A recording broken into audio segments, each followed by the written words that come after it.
Hi, this is Tracy Hewitt, and I'm going to present to you my research proposal. It's called Engineering in STEM Impacts on Male and Female Elementary Student Engagement. My research question is, what happens to male and female elementary student engagement in science when STEM engineering activities are implemented in the classroom? My sub-questions are, have third grade students already formed self-concepts around their ability to perform in STEM activities? Are male students more engaged than females in science and engineering activities? Does teaching a STEM unit that focuses on women in the field have an impact on student interest and attitude towards STEM? What about science and engineering turns women off to the field? Can teachers have an impact on this at a young age? Can STEM and engineering activities help male and female students become more engaged in science in general? And what can teachers do to help foster a positive attitude about science and engineering for male and female students? The significance and implications of my project go back to some of my research that I've done for my literature review. I found a few major themes, one of them being that attitude and achievement in STEM is a national concern. This is being researched and talked about a lot. However, I found that elementary age students are not a major focus in research studies in STEM. So the voices are kind of missing there. Now, there are studies on elementary age students, but the majority of them are on high school and college students. And finally, women are underrepresented in STEM fields, which is a big focus of my project. There's a large gender gap in achievement and engagement in STEM fields, and I wanted to dig into that in my research project. The purpose of my project is to contribute to the body of research on young female and male engagement in STEM and explore some methods of teaching STEM that can increase student engagement, specifically in females. The personal significance for me is that I'd like to improve my teaching in STEM, and I want to ensure that I'm having a positive impact on all my students in their self-perceptions, ability, and engagement in the STEM field, specifically with females. So I found some major themes in my literature review. One theme I found is the positive impact that early STEM exposure can have on female students.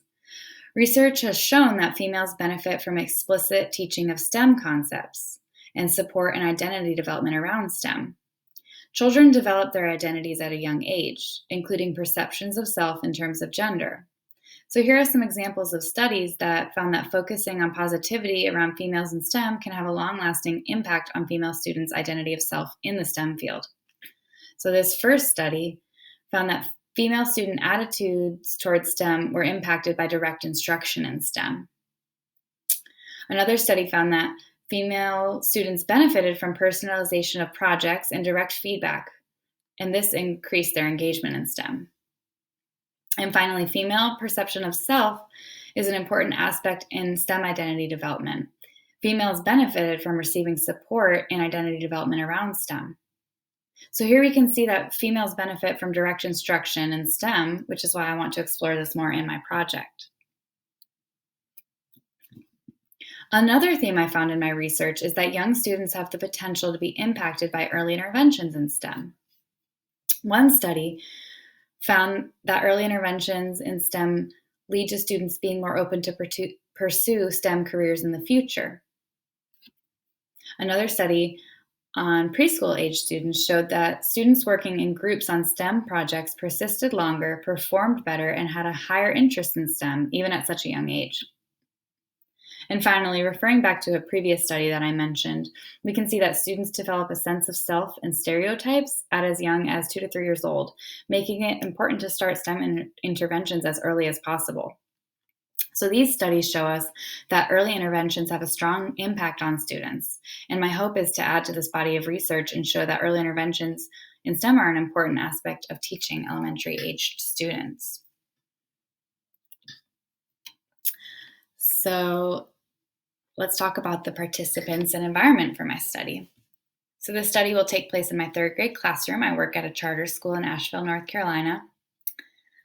There will be 16 to 25 students involved in this study. The reason I don't have a number nailed down is that some or all students may be virtual. There are about half male and half females in my class.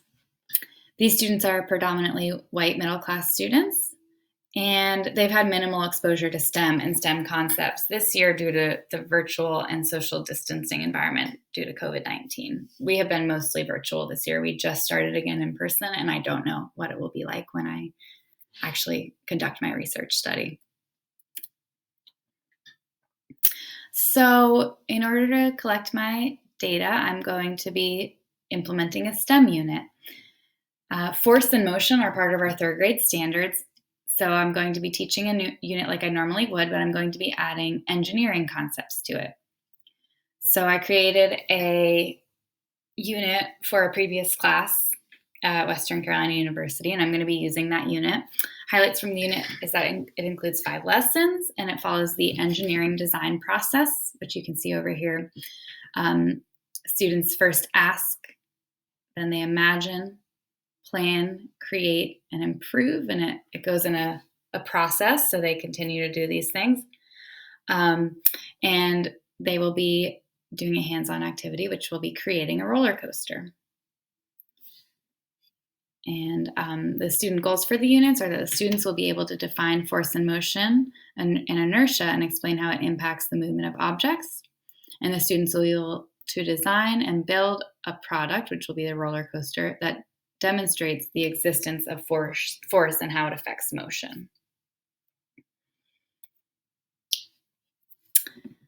I'm going to collect my data in 3 different ways. I'm going to start with a pre-unit survey and end with a post-unit survey. They'll be similar, but the post-unit survey will have more questions that are focused on engineering. I am assuming going into it that my students don't have a lot of exposure to engineering. And there are some survey sample questions down here. So they'll be listing jobs that they might want to have when they grow up. They'll be drawing an engineer and a scientist, and they will be agreeing, disagreeing, or saying they're not sure with questions about science and engineering. Another way that I'll collect data is through observations and journaling before and after and during the STEM unit. And I will collect student work samples, which will be an engineering packet, which was linked in the previous slide. I will analyze my data by looking for common themes, looking for places where students succeeded and struggled in this unit, specifically through the work samples, and I will code my data. I will look for themes such as a like or love of science and engineering, the use of STEM phrasing in their conversations, talking about being involved with STEM in the future, maybe future careers or just wanting to learn more about it, and a hate or dislike for science and engineering. Some limitations of my study is that it will not be replicated in many settings. It's going to be one school, one classroom, and one teacher, and I have quite a small sample size. There is, of course, the potential for teacher bias, which I will do everything I can to eliminate, and the virtual learning and social distancing environment due to COVID-19 is beyond my control, but I will do everything I can to make it the best experience it can be for the students and the best research experience for me. Here's the timeline for my project. So I've already secured funding, I've planned the unit, I have my blueprint drafted and my IRB proposal submitted. So over the next few months, November, December, I'll be finalizing the plans and refining my IRB proposal. In January, February, I will implement the unit. So I'll be collecting the pre-unit data and giving the surveys, collecting work samples, and of course, teaching the STEM unit. And then March through May, I will be collecting the post-unit data, coding and analyzing the data, and writing my final paper. Future studies could use a broader sample size. This study could be replicated in different settings, such as different schools, states, or students with different backgrounds. And I think it'd be really interesting to investigate different causes of the gender gap in STEM, such as home life, books and literature, influence of social media, and teacher and student attitudes from young ages. So, in conclusion, I found in my research that students benefit from early STEM interventions and that female students are less likely to enter the STEM field, but they also really benefit from those early STEM interventions. So, my research study seeks to find what can happen to student engagement when STEM lessons are taught to young students explicitly. So, I'm hoping that this research will give me insight into both the attitude and engagement of my students, and that it will have a positive impact on my ability to teach in STEM. Here are my references. Thank you so much for watching.